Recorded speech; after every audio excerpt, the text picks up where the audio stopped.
lograr nosotros los docentes, entonces hemos logrado lo que tanto queremos los docentes, ¿no? Su autonomía. Ahora, Pablo, ¿cómo precisamente evaluar esta autonomía? ¿Hay manera de evaluar esta capacidad? ¿Cómo haces tú, por ejemplo, ¿no? Bueno, para tomar eso. el currículum nos ofrece esta competencia de gestión a su aprendizaje de manera autónoma, donde nosotros podemos ir viendo ahí cómo él va regulando su aprendizaje, ¿no? Cómo él va construyendo una serie de herramientas que le permiten, por ejemplo, organizar su tiempo de estudios, por ejemplo, saber a qué cosas darle prioridad, generar un método de estudio, ¿no?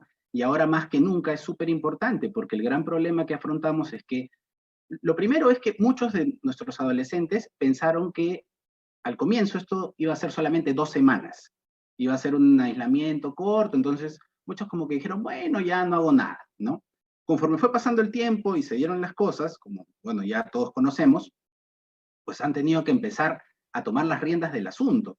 Entonces ellos han tenido que ir generando una serie de estrategias, ¿no? Te comentaba hace un momento, ¿no? De repente métodos, hábitos, un horario, pero en definitiva ellos han tenido que tomar las riendas y definitivamente creo que esta ha sido una oportunidad interesante para construir esa autonomía, porque incluso los chicos que tenían problemas para hacer las cosas ya han tenido que cambiar, ¿no? Cambiar su forma de trabajo, cambiar el no entiendo, profesor, porque ahora tienen que ver la forma de entender las cosas, no de forma sincrónica o asincrónica. Aquí tú ya has ido entrando al tema del contexto en el que estamos, ¿no? Que es un contexto inédito, un contexto especial. Y yo voy leyendo un poco los comentarios que nos van dejando los colegas, aunque les repito, al final va a haber un momento para las preguntas. Igual hay cosas por ahí que me parecen interesantes y que sí servirían para aclarar, ¿no? Cuando, por ejemplo, hablamos de desarrollar la autonomía, no nos estamos refiriendo solo a la escuela. El hogar es un espacio donde también se desarrolla autonomía, ¿no? Ahí quería entrar a un segundo eje y tiene que ver con el rol del docente, del que ya hemos empezado a hablar, y el rol de los padres y madres. O sea, el rol en el hogar. ¿Qué cosa piensa Juana, por ejemplo, con los más pequeños? ¿Cómo generar desde el hogar esta autonomía? Si bien es cierto, esta situación de la pandemia, que es algo global, nos ha dado un giro de 180, no, 360 grados, ¿no? A todo este sistema en que estamos acostumbrados. Si bien antes en el aula, ¿no? Había la presencia del docente, estaba con los niños en el aula, en ese espacio que llamamos el aula, en las cuatro paredes, pero hoy por hoy ya no los tenemos así. Es otra realidad muy distinta, de tal manera que los padres han tenido que tomar un protagónico. Y estamos viendo a qué nivel se ha trabajado en los hogares esa gran autonomía. Y los niños hoy en día nos están demostrando, a mí como docente me demuestran que sí, he trabajado con ellos en el colegio y ahora los veo tan contentos enviándome sus videos, enviándome sus fotografías y diciéndome, Miss, mira, ya lo terminé, el módulo tal, ya terminé. Entonces, inclusive las mamis, los papis me dicen a mí, profesora, él solito se ha sentado y lo ha avanzado, ha dicho, no, tengo que avanzar porque es mi trabajo. Inclusive muchos de ellos no dejan que sus papis les orienten, porque dicen, no, yo ya lo sé esto, ¿no? Ya lo conozco, este es mi trabajo. Entonces, a partir de ahí estamos sembrando autonomía, porque esos niños que están hoy día de 9, de 7, de 6, de 11, de 12 años, un día van a ser adultos y van a ser capaces de decidir por ellos mismos, no va a haber quien les diga lo que tienen que hacer, van a tomar las rutas adecuadas, van a tomar, van a respetar lo básico, ¿no? Un semáforo, van a tener en cuenta las mínimas reglas y casi quisiéramos, o sería un sueño utópico, que se logre pues una sociedad distinta. Ahora has dicho una cosa que me parece interesante y es que son distintos niveles y distintos espacios que conviven, pero a veces son sistemas no necesariamente compatibles, ¿no? Las normas y los estilos con los que se quiere desarrollar autonomía en casa a veces no conversan con estos mismos estilos en la escuela y luego no hablas del semáforo en la ciudad. Entonces, yo pondría además un cuarto espacio que es el de los medios de comunicación, sobre el que vamos a hablar ahora más adelante. Entonces, en el colegio a mí me proponen cosas que me hacen tomar decisiones. Entonces me están de alguna manera invocando, ¿no? A desarrollar esta cuestión de la autonomía. En la ciudad recojo, digamos, papeles del piso por mi propia voluntad. En el videojuego que practico soy el alcalde de toda la ciudad y puedo determinar cosas interesantes. Y en la casa no me dejan decidir ni siquiera qué espacio limpiar o qué espacio barrer. Entonces, ¿cómo hacer para conversar entre todos estos niveles que son distintos? Y ustedes están hablando de casos probablemente que son exitosos en el sentido de chicos, chicas que ya empiezan a desarrollar. ¿Y qué pasa con los casos problemáticos, ¿no? Donde es más complicado, empiezan a crecer y no vemos este desarrollo de la autonomía? Pablo, ¿cómo manejas todo esto? Bueno, primero no sé si pudiesen compartir, por favor, un par de memes que seleccioné un poquito justo para esta ocasión, para este momento, para esta explicación. Lo primero es que tenemos, ¿no? A la izquierda la parte de los profesores, ¿no? En el 2019, ¿quién me va a ayudar a aprender el proyector? No sabíamos de repente muchas cosas. Y a la derecha tenemos profes en el 2020, ¿no? Ya les dejé en el campus los 7 PDFs, más el cuestionario, los videos. En fin, una serie de cosas que hemos podido ver en las que los docentes se han tenido que capacitar con una agilidad tremenda y familiarizarse y continuar actualizándose, porque las extensiones, por ejemplo, de Google se siguen actualizando. Y a la derecha tenemos esto, ¿no? De los alumnos antes de la cuarentena, ¿no? El profesor no sabe usar proyector, como que se burlaban un poco de nosotros, y a la derecha, ¿no? Profe, no sé cómo subir mis tareas al Classroom, ¿no? Obviamente burlándose de la forma en la que está escrito. Pero lo que quiero llegar con esto es a que los chicos sabían algunas cosas, pero se han dado cuenta que el conocimiento de la tecnología lo tenían más orientado al tema social, al relacionarse, al jugar, pero no necesariamente a aplicar la tecnología como una forma o una estrategia justamente de gestionar su aprendizaje autónomo, combinado con el de las TICs. Ahora, ¿qué pasa con esto también de la autonomía en la casa? Tú mencionabas lo del tema de cómo ellos no decidían muchas cosas en la casa. Y de hecho, a los chicos no les gusta decidir sobre las cosas en la casa porque es más fácil que otros se las resuelvan. Y el gran problema es que otras personas, los adultos, las resolvían o la señora que trabajaba en la casa, ¿no? Si es que tenían la posibilidad de que haya una señora o un señor, no sé. El punto es que se han tenido que organizar también para estas tareas del hogar. Y hay muchos que de repente al comienzo no han querido hacerlo. Y lo que hemos tenido que conversar un poco con ellos es, mira, esta es una oportunidad interesante para que el día en que tú te independices o te vayas a estudiar a otro lugar y que vivas solo, tú vas a saber hacer todas las cosas, vas a saber cocinarte, vas a saber limpiar, vas a saber ordenar, ¿no? O sea, mirarlo siempre como una oportunidad. Obviamente ellos al comienzo no iban a querer hacerlo y no lo hicieron, pero de pronto pues el cuarto se iba convirtiendo pues en un desorden, una desgracia. Entonces ellos pues han tenido que darse cuenta, con la ayuda obviamente de los padres de familia, ¿no? Y han tenido que generar rutinas, han tenido que generar horarios, ¿no? En que cada uno tenga una responsabilidad dentro de la semana, ¿no? Entonces esto es bien importante, porque no solamente se trata de la autonomía dentro de la escuela, sino también en la casa, concretamente en tareas específicas, ¿no?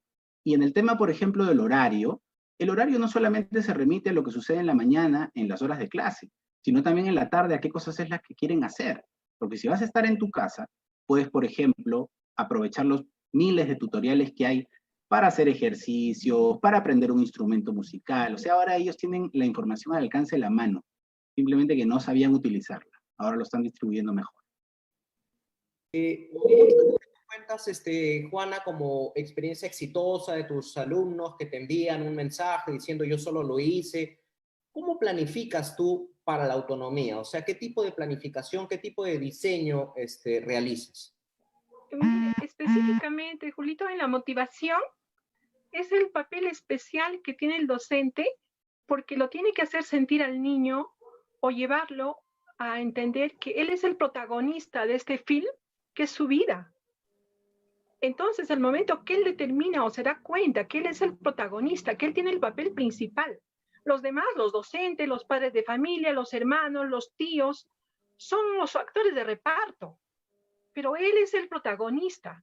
De tal modo que cuando el niño entiende eso, toma conciencia que él es el protagonista de su aprendizaje, de su desarrollo, de sus normas que él tiene que llevar en la vida, se siente Superman. o ahora Spider-Man, ¿no? Que ya es más actual, ¿no? Nosotros estamos hablando de Superman. De tal modo que él trata de hacer su mejor papel y con el apoyo en los primeros años de vida de los padres y con la orientación de los docentes, se logra ese aspecto tan fundamental en la autonomía en el hogar. Y es el niño que va con las normas que le enseñan los docentes, va a la casa y dice, ¿sabes qué, mami?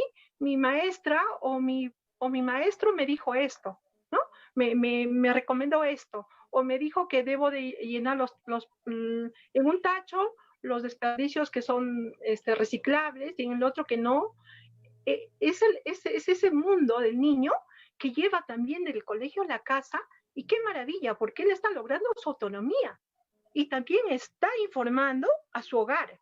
Esa es la maravilla del proceso educativo en sí, o sea, lograr seres que tomen eso, que absorban esas reglas, esos aprendizajes y sean capaces de llevarlos, internalizarlos y transmitir. Muchos de las personas que nos acompañan serán padres, madres y docentes también en algunos casos, pero en el caso de los padres y madres, refiriéndonos a ellos, ¿qué tipo de estrategias podríamos desarrollar desde el hogar para promover precisamente el tema de la autonomía? Porque hace un momento dijiste algo que me parece sumamente importante, vinculado con la gestión del tiempo libre también, ¿no? O sea, la gestión de gestionar el ocio, gestionar su propio entretenimiento y sus propios recursos, ¿no? Es parte también del desarrollo de la autonomía. O sea, la autonomía no tiene que ver solo con desarrollar tareas escolares, sino con gestionar todo el tiempo que tiene a su disposición. ¿Qué más podrías vincular ya entrando al tema de las estrategias? Bien, bueno, lo primero es que como familia tienen que, como decía, establecer algunos acuerdos, establecer el diálogo y establecer tiempos concretos para actividades concretas, ¿no? Que no tiene que ser netamente todo vinculado al académico o a los estudios. Decía yo hace un momento que ellos han diseñado también un horario por la tarde en el que distribuyen, y es importante también el tema de las horas de sueño, ¿no? Porque a veces empezaron a acostarse más tarde, levantarse más tarde, entonces llegar a acuerdos en ese sentido respecto de qué cosas quieren hacer, ¿no? Y por otro lado, en la familia también, bueno, sabemos que muchas de las personas viven en departamentos o en casas, pero delimitar los espacios en común, por ejemplo, las cenas, los almuerzos, saber que también hay un momento en que los padres tienen que trabajar y que los chicos tienen que estar haciendo sus actividades, pero tienen que haber momentos en los que de repente jueguen algo, algún juego de mesa, incluso un videojuego, si es el caso, si lo tienen, pero es importante que se den un espacio también para procesar esto que están viviendo, porque es difícil o ha sido muy intenso en este primer periodo en que los adolescentes, digamos que fueron los olvidados, por así decirlo, entre comillas, porque ellos no podían ni siquiera salir. O sea, en algún momento se abrió la posibilidad de que salgan los niños unos minutos, unas horas, ¿no? Pero los adolescentes no. Entonces, ahí tenemos que generar estos espacios en los que ellos puedan conversar, ¿no? Con la familia y también con sus tutores, con sus profesores, ¿no? No solamente en el marco del horario de clase, sino también en las actividades extracurriculares, porque en algunos casos hemos llevado adelante también las actividades extracurriculares bajo esta modalidad virtual, ¿no? Entonces, son muchos los caminos, pero básicamente el diálogo y acuerdos. Fantástico. Me gustaría compartir con Juana y con Pablo los resultados de la encuesta que hicimos. No sé si podemos compartirla con todos en la pantalla. Fíjense, ¿qué grado de autonomía percibes en tus estudiantes? La gran mayoría ha señalado bajo o muy bajo. Y creo que no nos sorprende, ¿no? Yo soy profesor también, solo que universitario. Entonces, cuando llegan a mí, tengo una suerte de reclamo simbólico de la educación escolar que han recibido, porque hago el siguiente ejercicio siempre, ¿no? Lo repito ciclo a ciclo. Les doy una hoja en blanco y les digo, pongan ahí, a propósito de esa instrucción, pongan, no digo escriban, dibujen, digo, pongan ahí todo lo que se les ocurre vinculado con educación. Y la gente entra en un temor frente a la hoja en blanco, lo hago a propósito, por supuesto, empiezan a mirar hacia el costado, hasta que alguien levanta la mano y dice, profe, pero escribimos, dibujamos, esto va con colores, se subraya, entonces empiezan las preguntas para estar seguro. Y al final viene la gran pregunta, ¿y esto es con nota o sin nota? Entonces, yo me pongo a reflexionar y comparto esta reflexión con ustedes a propósito de los resultados, ¿no? ¿Qué estamos haciendo mal en la escuela? En las escuelas rurales, urbanas, con los más pequeños, con los más grandes. ¿Qué estamos haciendo mal en la escuela, Juana, para que precisamente un chico, cuando ya tiene 16, 17 años, que debería estar en la plenitud del cierto ejercicio de la autonomía, no pueda hacer nada frente a una hoja en blanco?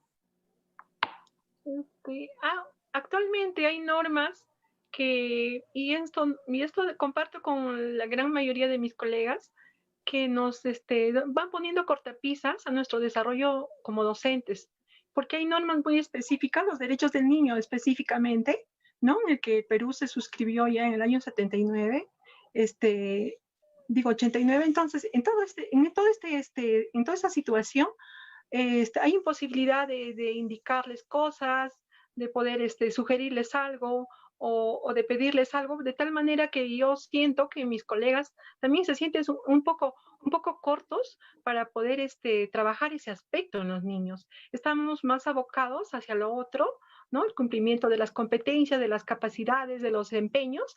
Entonces, como que lo dejamos lo otro en segundo plano, sin darnos cuenta que eso es lo principal, porque logrando la autonomía en los seres humanos, porque a lo largo de la vida, el ser humano que ha logrado autonomía va a poder ser un ser útil para la sociedad, útil para la sociedad. Y eso es lo que queremos, eso es lo que busca la educación, ¿no? Que hagamos el bien común como máximo fin del proceso educativo.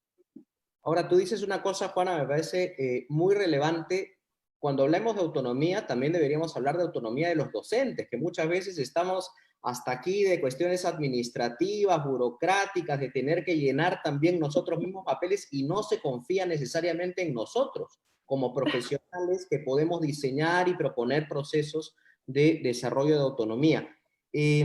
Pablo, no sé si tú tienes una lectura respecto de esto que estamos, de los resultados trágicos que nos han confirmado los docentes. Bueno, es que resulta complicado también, y creo que en ese sentido hay que hilar muy fino y hay que esperar también. ¿Por qué?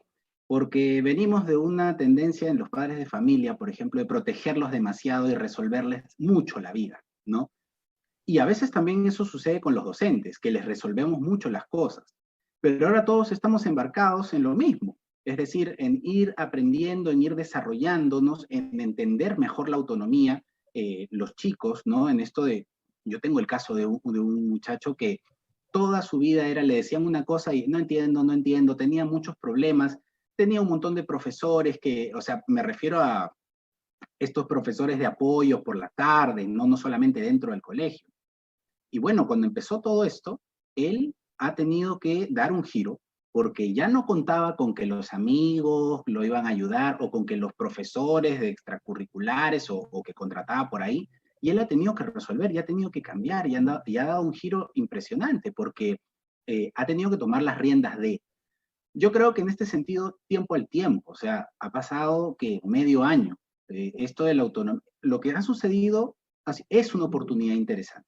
Lo de la pandemia es una oportunidad interesante de desarrollo de la autonomía, pero hay que esperar y también hay que hacer corresponsables a los padres de familia, porque los padres de familia a veces simplemente antes, bueno, ya que lo resuelve el colegio, ahora no lo pueden hacer así porque ellos están muy cercanos en las zonas, en los espacios en los que ellos estudian, ¿no? Por ponerte un ejemplo breve, nosotros al comienzo teníamos un poco éramos muy respetuosos del tema del encendido de las cámaras de los estudiantes, ¿no?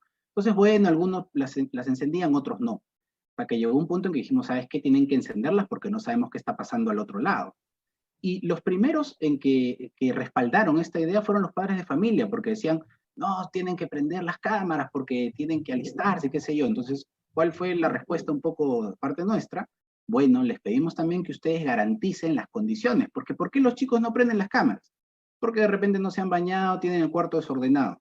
¿Cómo apoyan ustedes? Levántenlos más temprano, acondicionen el espacio para que no se avergüencen, ¿no? Y entonces, de alguna manera, hablamos un mismo idioma, ¿no?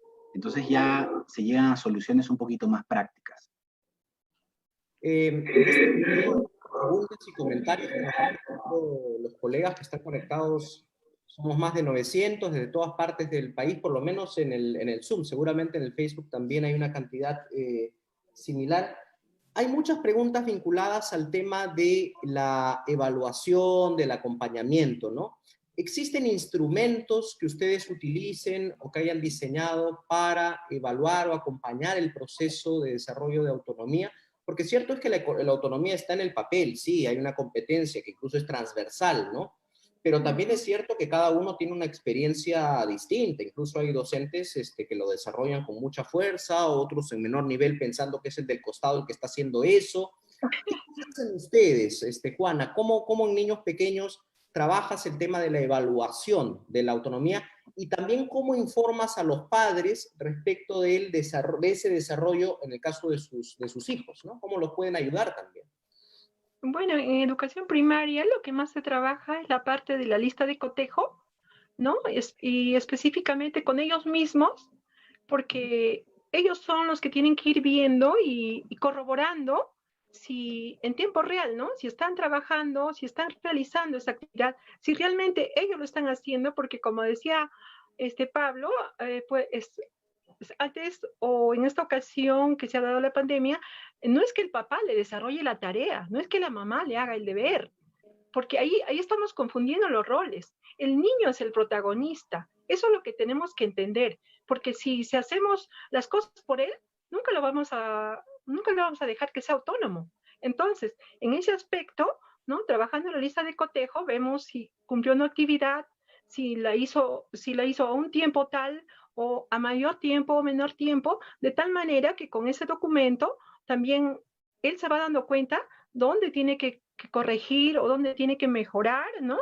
Ciertos aspectos de su trabajo personal, autónomo, como vuelvo a decir. No que se lo haga mamá, papá, tía, porque si no, ¿qué estamos calificando?